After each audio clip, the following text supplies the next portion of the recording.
Hi, good evening everyone. So, meron pala ako pakita sa inyo ang aking skincare routine for my face. So,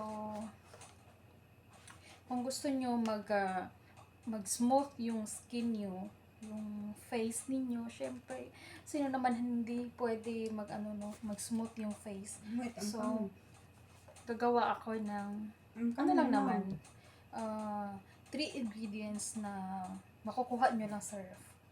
So, pakita ko niya sa inyo. Meron tayong milk. Dito sponsored na. Meron tayong honey. Meron tayong cornstarch. So, 1 teaspoon of honey. This one is teaspoon. Small one. And 1 teaspoon of cornstarch. And 2 tablespoon and 2 tablespoon of milk. So let's start. Yeah.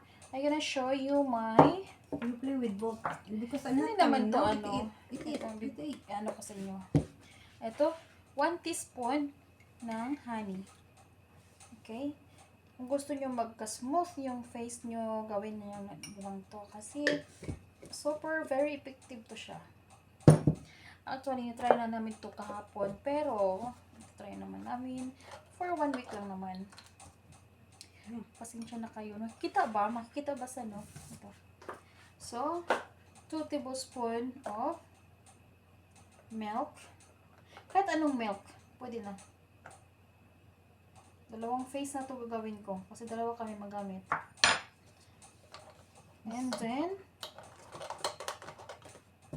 1 teaspoon What nice na again. I'm not there. I'm not playing. cornstarch. Okay. Yan. So, i-mix lang natin. Imikos-mikos. Okay? So, i-shake lang natin na maigi.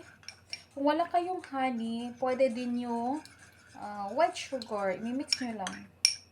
Kahit anong milk ha, pwede yan siya. Kung wala kayong cornstarch, pwede din yung flour. Ito, effective talaga to siya. Super. Di ba na-try ni Marikapon, Day? See? So, ganito yung kalabasan niya. So, kung maglagay kayo sa mukha, ano lang siya, 15 or 20 minutes. Tapos, banlawan nyo ng maligamgam na tubig. Huwag yung malamig ha, maligamgam na tubig. Huwag naman yung masyadong mainit. So, ito. So, i-try na natin ha. 15 or 20 minutes ni mo siya i-leave sa imong sa imong face. Lemon? No lemon. Only this one.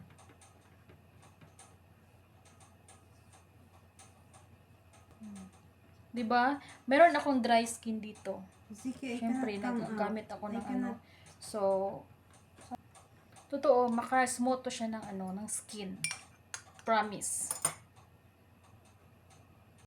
So, i-leave natin ng 15 or 20 minutes. Tapos banlawan. Pero yung gamit natin yung tubig, yung maligamgam. Hindi naman masyado yung mainit, maligamgam lang siya. Yeah. Ayan, kitang-kita naman nun, nakalagay na tayo. So, i-leave natin. Totoo, very effective to siya. Mag-smooth talaga yung mukha niyo.